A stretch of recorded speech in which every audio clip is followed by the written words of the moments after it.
On the morning of May 7, 2025, the world held its breath. Jet engines tore through the silence. The ground trembled beneath precision strikes, and the skies over Pakistan administered Kashmir lit up in flames. India had launched Operation Sindoor, a calculated storm, fierce and fast.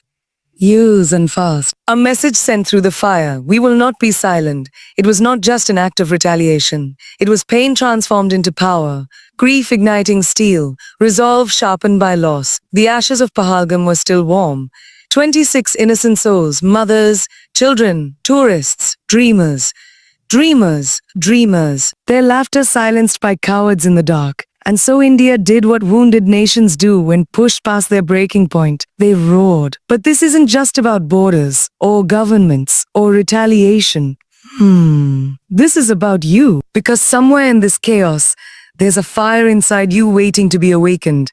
A battlefield inside your mind where apathy has made a home, where fear has planted flags, where your dreams, your truest ambitions have been taken hostage.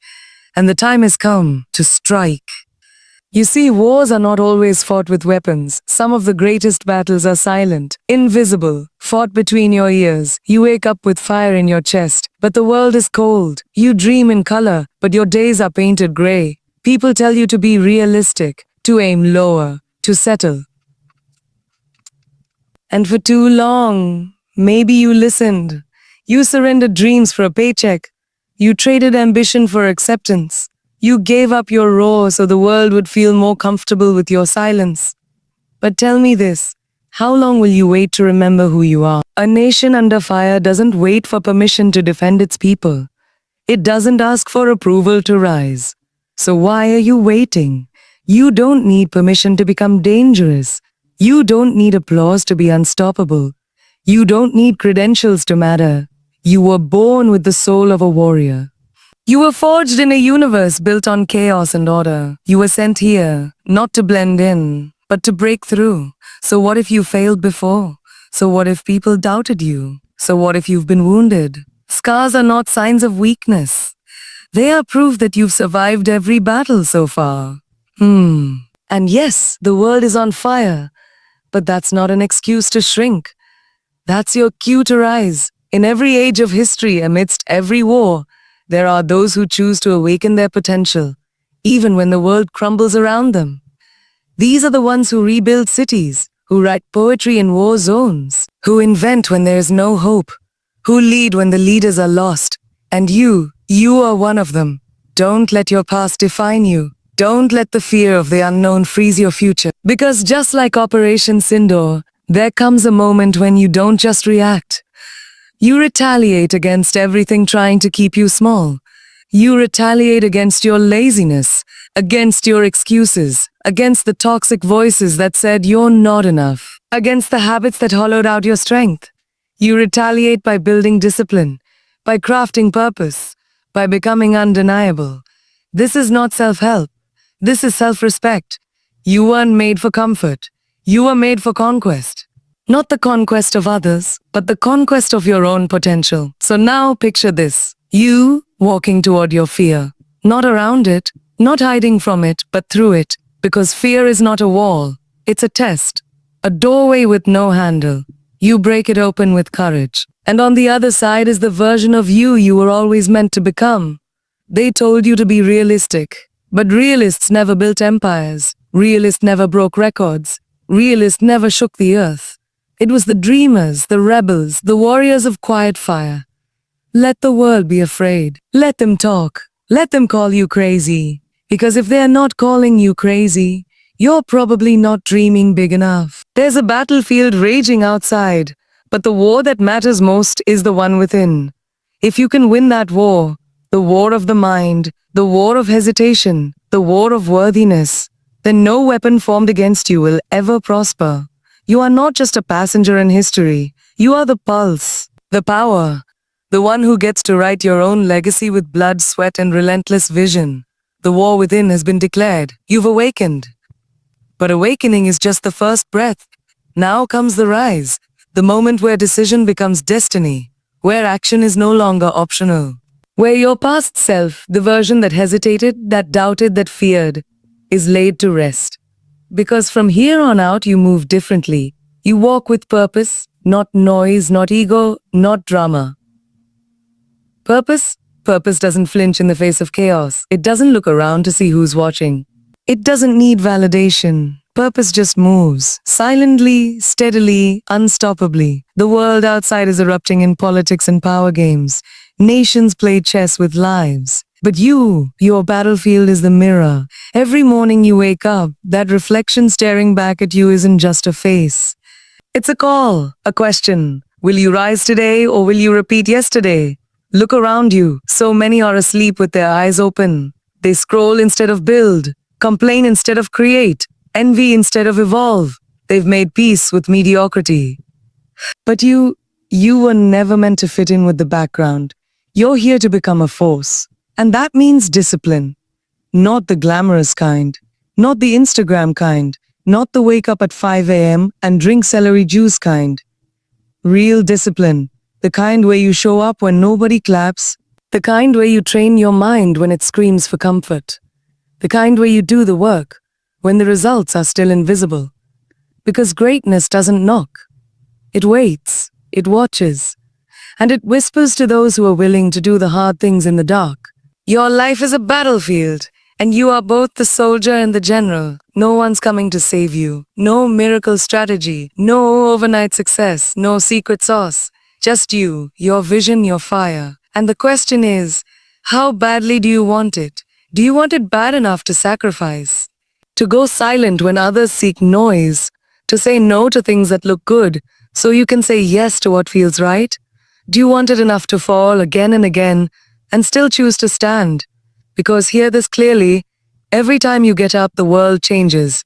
Maybe not instantly, maybe not visibly, but somewhere deep in the order of things, the universe takes notice. It rearranges, it makes way, it bends ever so slightly in the direction of your determination. You've seen nations rise from rubble, Japan after the war, Germany after collapse, India after centuries of chains.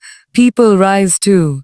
The broken rise, the outcast rise, the underestimated rise. So don't you dare believe you're the exception. You have what it takes, but it won't matter unless you decide. Right now, let me tell you what happens when you commit. Your thoughts sharpen, your habits shift. The fog in your mind starts to lift, and soon you begin to move with something rare. Conviction.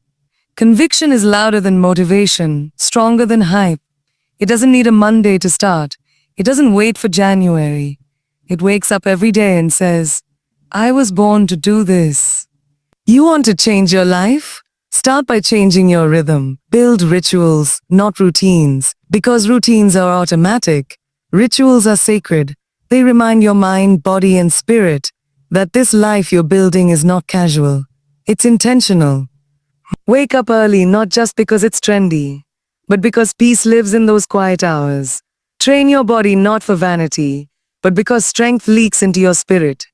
Study not just to sound smart, but because wisdom is your weapon.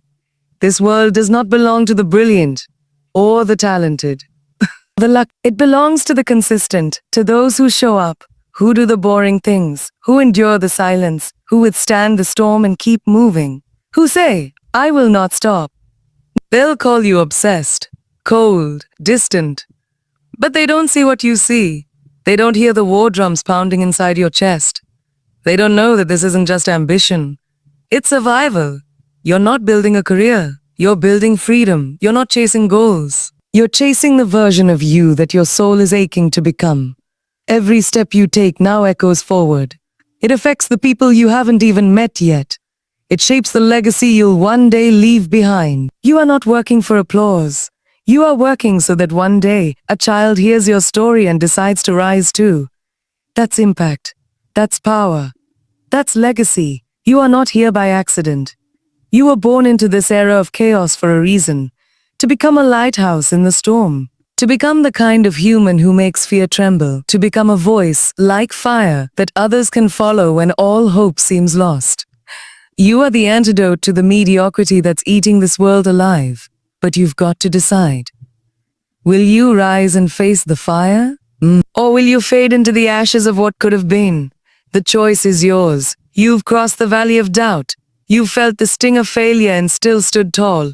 You've bled, you've broken, and you've rebuilt, piece by piece, breath by breath. But now you enter the final phase, the ascent. This is where most people quit, not at the bottom, not when it's hard, but when they're almost at the top. Because the closer you get to your highest self, the louder the resistance becomes. See, greatness doesn't test you in the beginning. It tests you at the edge.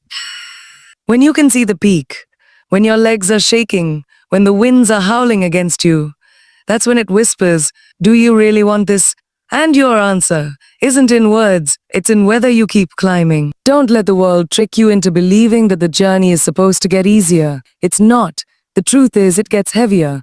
But so do you. You get thicker skin, sharper vision, deeper patience, and a fire that won't be extinguished. Remember this, ease is a lie sold to those who dream small.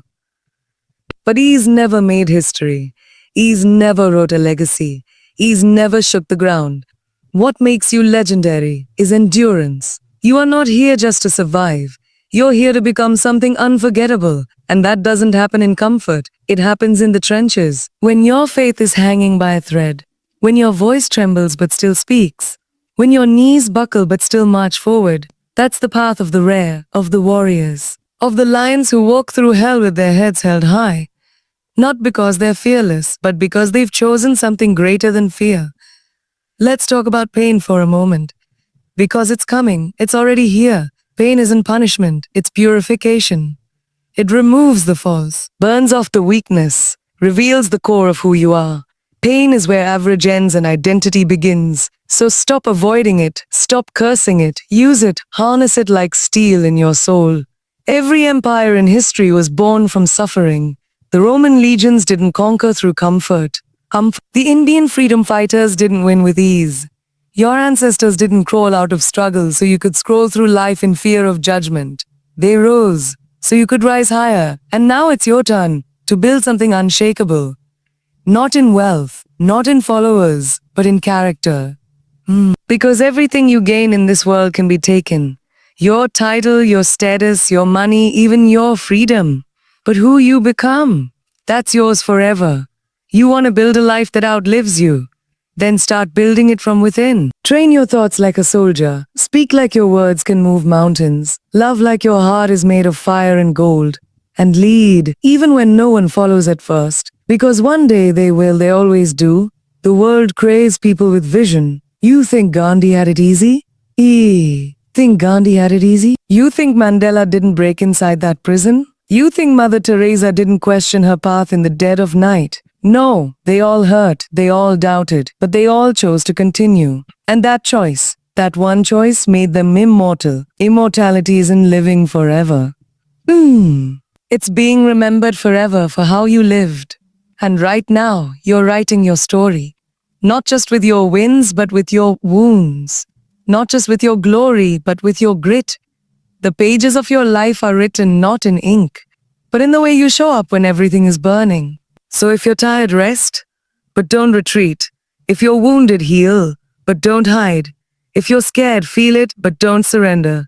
This world needs warriors, and warriors are made in the fire. Look at your hands. You weren't born with them just to consume. You were born to create, to build, to defend. To stand in the face of chaos and say, not today. I will not break. You were born to leave footprints so deep, generations follow them. This isn't about motivation anymore. This is about mission. You have a life. You have breath. You have time. Don't waste it on petty things. On drama. On distractions. On doubts that don't serve your destiny. Your future is calling, but it's only going to answer if you dial in with focus. The world is noisy, but power lives in silence. Shut off the noise. Shut off the fear. Shut off every excuse dressed up like logic. And listen to the voice inside you, the one you've been trying to silence for years, the one that says you were born to do something that matters. And that something starts now. So rise, like a phoenix out of ash, like a lion unchained, like a soul that remembers its divinity. This is your time. Not tomorrow, not next year, now. The war has begun. And you are not just a fighter. You are the fire, let it burn.